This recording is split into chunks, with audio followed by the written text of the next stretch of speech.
Hi there. Today I wanted to share with you what I thought was a fantastic example of a Crozes Hermitage. I've got a bottle here of Alain Graillot's 2013 Crozes Hermitage. So we're in the northern Rhone. This is a wine made from Syrah. I believe with Crozes Hermitage you can blend in small percentages of the white grapes from that area, Roussanne and Marsanne. I have no indication that that happens with this particular wine.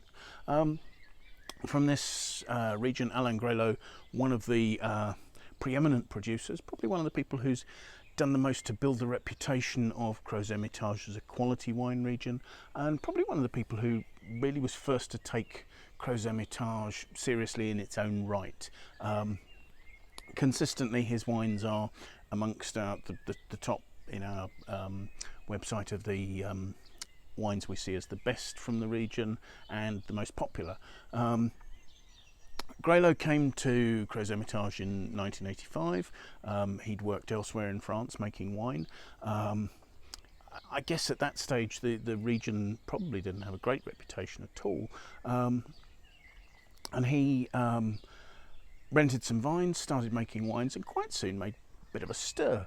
He was soon able to buy the small plot of vines he was using, and in fact during the course of his career built up a domain of somewhere in the region of 22 hectares of vines.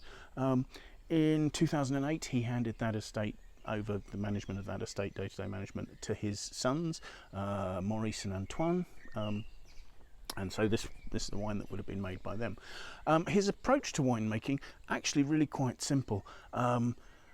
Making the wines from organic grapes, fermenting in large open concrete fermenters with quite a large proportion of whole bunches left in the ferment, so that the ferment progresses more slowly and the pips in that are protected, so you get a sort of a softer and more aromatic expression of the wines.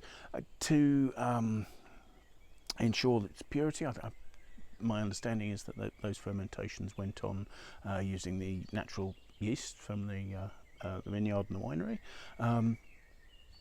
Aging for the Crozes Hermitage about a year in oak. The oak barrels used were old barrels sourced from Burgundy, so 2- and 3-year-old barrels that have been sourced from some of the best estates in Burgundy. And then just sort of put into bottle with a light filtration but no fining to just sort of preserve purity there. 2013, quite a nice intense vintage, particularly for the northern Rhone. Southern Rhone didn't do quite so well. So let's see how this has got on, shall we? First thing to say, I mean, it's a 9-year-old wine. There's no colour loss whatsoever. This is practically opaque. I can't see down through it. There's a nice depth to the colour. There's a nice vibrancy to the colour. When I swirl, the wine shows quite a bit of vinosity. There are tears quite amply running down the side of the glass. The alcohol on the bottle simply says it's 13%, so that's not particularly high. So that's extract creating that. Let's talk about the aromas, shall we? The aromas, it's quite restrained fruit that we're getting there, and it's overlaid with tertiary notes. There's notes of sort of smoky bacon. There's notes of black pepper, all overlaying something that it's a bit like a sort of a juicy black cherry fruit, but you're not getting that sort of rounded primary nature of the cherry. It's being subverted by these tertiary developed notes. So yes, very classic Syrah nose there. So let's taste.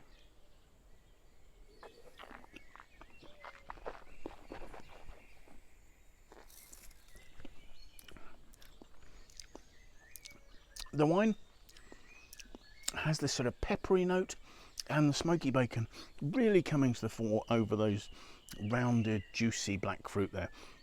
The tannins are quite smooth, but strangely there's also quite a drying note to the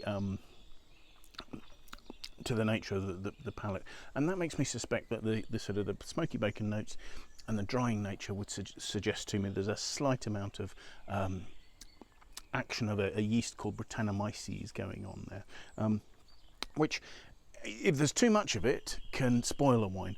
But in this case, I think it's been balanced really nicely just to give some complexity and some really typical character there. And overlaying all that, there is this sort of lovely dusting of white pepper notes that are very typical of Syrah. There's no particular oak influence. The tannins are beautifully smooth. The finish almost has a sort of a creamy, rounded note. The black fruit is there, but again, the peppery notes over the top are making the finish quite that nature, that part of the finish last well. Alcohol is in balance. It's not overpowering things. There's warmth to the end of the palate, but it's not huge.